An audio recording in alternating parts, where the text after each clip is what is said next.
Hi there, thank you so much for coming back to watch another one of my videos. Today I'm going to show you an easy way to draw an umbrella.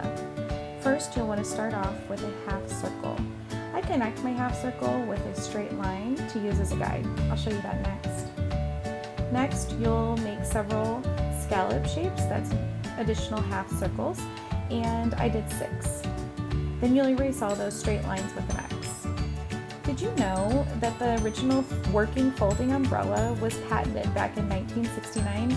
That means it was protected, so nobody else could use that design.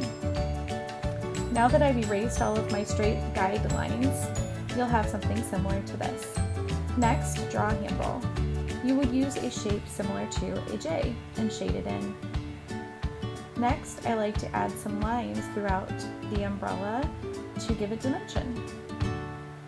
Did you know that a parasol is what keeps the sun away from you, and an umbrella is what keeps you dry in the rain?